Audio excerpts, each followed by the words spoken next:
Hi everyone, welcome back to explore literature. इस video के अंदर हम डिस्कस करने वाले हैं एलेक्सी शर्मन की दो poems crow testament and evolution के इंपॉर्टेंट क्वेश्चंस। आई होप आपने यूनिट 1 और यूनिट 2 के जो इंपॉर्टेंट क्वेश्चंस हैं वो देख लिए होंगे। अगर नहीं देखे हैं तो प्लेलिस्ट का जो लिंक है वो आपको मिल जाएगा डिस्क्रिप्शन बॉक्स और फर्स्ट कमेंट में, तो वहाँ से आप उसे एक्सेस कर सकते हैं। Alright, so now without wasting much of your time let's start the first question. So our first question is RTC, जो कि होता है रेफर टू द टेक्स्ट। तो इसमें कुछ लाइन्स आपको दे दी जाती हैं। फॉर एग्जाम्पल यहाँ पे दी गई हैं, can lifts crow that heavy black board and strikes down a bill, damn says crow I guess this is just beginning. तो ये सारी जो लाइन्स हैं उनको आपको एक्सप्लेन करना है। तो इन लाइन्स में जो स्पीकर है वो स्टार्ट करता है एडम और ईव की स्टोरी के साथ कि जो केन है वो यूज़ करता है क्रो को ताकि वो अपने भाई को मार सके जिसका नाम था Abel.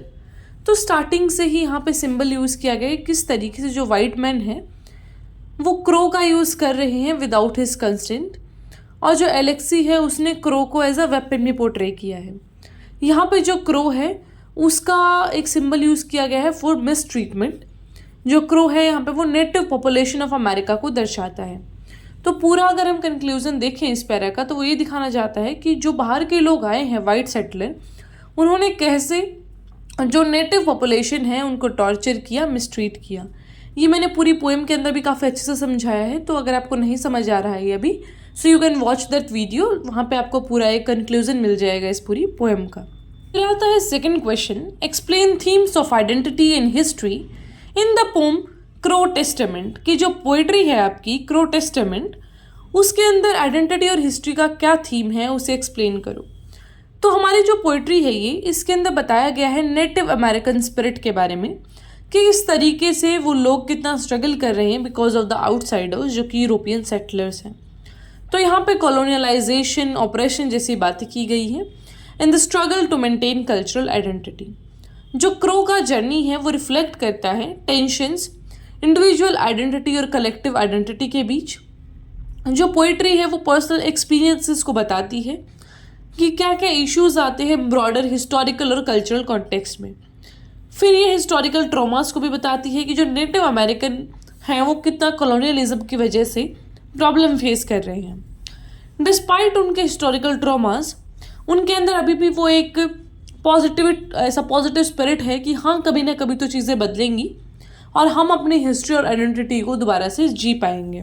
Then the next question is, evolution is a poignant poem that explores the complexities of identity and impact of societal change on Native American communities।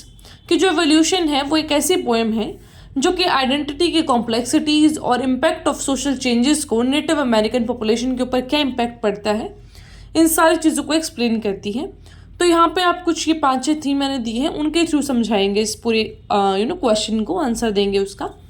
So the first one is exploitation and commodification, कि किस तरीके से natives को exploit किया जाता है, उनकी चीज़ों को कमोडिफाई किया जाता है। आइडेंटिटी और लॉस के लोगों ने कितनी सारी चीज़ों को कुर्बान किया है, अपनी आइडेंटिटी को लूज़ किया है।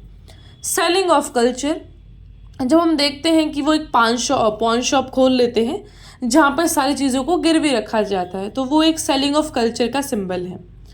Then is cycle of poverty and despair, कि किस तरीके से उनकी जो गरीबी है वो ना कभी ख़त्म होने वाली है। That is a perpetual state of poverty, मतलब कि never ending cycle of poverty. फिर लास्ट है क्रिटिक ऑफ कैपिटलिज्म, कि जो कैपिटलिज्म है ना उसने लोगों को सिर्फ एक आइडेंटिटी बना कर रख दिया, फिर एक चीज़ बना कर रख दिया है, वो ह्यूमैनिटी ख़त्म हो गई है। अब हर एक इंसान सिर्फ ये चाहता है कि मैं ज़्यादा से ज़्यादा प्रॉफिट बुक करूं और अपनी चीज़ों पे फोकस करूं, किसी के साथ क्या हो रहा है that doesn't matter at all. तो ये सारी चीज़ें हमें कॉलोनियलिज्म के अंदर देखने को मिलती हैं कि किस तरीके से जो नेटिव अमेरिकन पॉपुलेशन है उनको एक्सप्लॉइट किया यूरोपियंस ने। That is not only about the case of America, पूरे वर्ल्ड में बहुत सारे ऐसे प्लेसेस हैं, अफ्रीका है, इंडिया भी है, उसमें वहाँ पर यूरोपियंस ने रूल किया और एक्सप्लॉइट किया बहुत अच्छे से लोगों को just for the sake of that material wealth. तो वो चीज़ें आप दिखाएंगे इस सिंबल के अंदर जो कि है complexity of identity and impact of societal change on native communities. In the next question is, Buffalo Bill takes everything the Indians have to offer, keep it all catalogued and filed in a storage room. तो ये हमारी जो poem है हमने उसमें देखा था कि जो बफेलो बिल नाम का एक आदमी है उसने एक पॉन शॉप खोली थी। पॉन शॉप का मतलब होता है जहाँ पे चीज़ें गिरवी रखी जाती हैं। तो इसने क्या करा था कि भैया तुम्हारे पास जो भी वैल्यूएबल चीज़ है उसको ला के हमारे पास रख दो। तो वैल्यूएबल चीज़ें किसको सिग्निफाई करती हैं? उनके कल्चर को, कि तुमने अपना पूरा कल्चर ही स्टेक पे लगा दिया अपने सर्वाइवल के लिए। और बाद में तो क्या होता है कि वो उनकी हड्डियों को, उनके फ्लैश को, उसको भी गिरवी रखवा लेता है। तो एट द एंड मतलब कि they all come to death इस पूरे एक्सप्लॉयटेशन की वजह से। तो वही आपको बताना है यहाँ पे कि जो पॉन शॉप है वो सर्व करता है as a powerful symbol Native American culture का, और आइडेंटिटी को कमोडिफाई किया गया है कि एक इंसान की जो आइडेंटिटी है वो किस तरीके से एक्सप्लॉइट की जाती है। बफेलो बिल एक फिगर है जो कि हिस्टोरिकल एसोसिएट किए जाते हैं द वाइल्ड वेस्ट से, जिसको रोमेंटिसाइज करके दिखाया गया है, और इन्होंने काफ़ी ज़्यादा प्रॉफिट बुक किया नेटिव अमेरिकन से। और ये जो पूरा इमेजनरी है पॉन शॉप का वो यही चीज़ दिखाता है कि कैसे जो यूरोपियंस हैं वो पूरा लूट के चले गए थे अलग अलग पार्ट ऑफ द वर्ल्ड को। जो आइटम्स हैं पॉन किए गए नेटिव अमेरिकन शॉप के, तो वहाँ पे आपको दिखाया गया कि सबसे पहले आर्टिफैक्ट्स जो भी शो पीसेस रहते हैं, फिर पर्सनल बिलोंगिंग, मतलब कि पूरे कल्चर को इन्होंने दाव पे लगा दिया बिकॉज ऑफ देयर सर्वाइवल, कि भाई हमें थोड़ा पैसा मिले, हम सर्वाइव कर पाएँ। तो ये जो है वो मेन थीम है हमारी पूरी जो पोइट्री है एवोल्यूशन उसका भी, एंड क्रो टेस्टामेंट में भी हमें ये देखने को मिलता है। तो इस टाइप के क्वेश्चंस आपके आ सकते हैं जब भी हम बात करते हैं इन दो पोएम्स की, क्रो टेस्टामेंट और एवोल्यूशन की।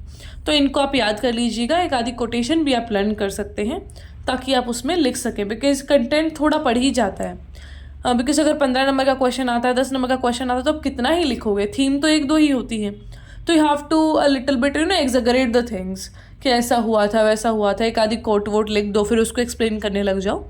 सो you have to maintain that balance in between, ताकि आप पूरा जो अपना वर्ड लिमिट है उसको कर सको। Then our last question is, poem by Sherman Alexie deals with challenges faced by indigenous people in modern world. तो जो ये दोनों पोएम्स हैं इनको इंटरकनेक्ट करके भी क्वेश्चन आ सकता है, ज़रूरी नहीं है कि एक ही पोएम से क्वेश्चन आए।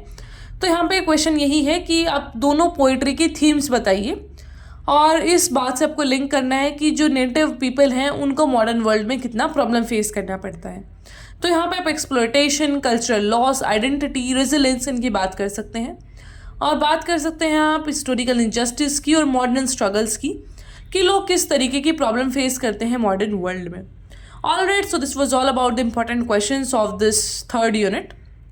आई होप आपको सारे जो इंपॉर्टेंट क्वेश्चंस हैं वो समझ आए होंगे, पहले वाली वीडियोस के भी और इसके भी। अपना फीडबैक देना ना भूलें, because your feedbacks matters a lot to me. और जो भी टॉपिक आपको जिस पे भी वीडियो चाहिए उसको आप कमेंट में लिख सकते हैं। So I'll try to complete the syllabus for you people. जो भी आपको हेल्प चाहिए I'll try to provide that, अगर मेरे से हो पाया तो। Alright, so I'll meet you in the next video. Till then, take care, stay happy, stay healthy.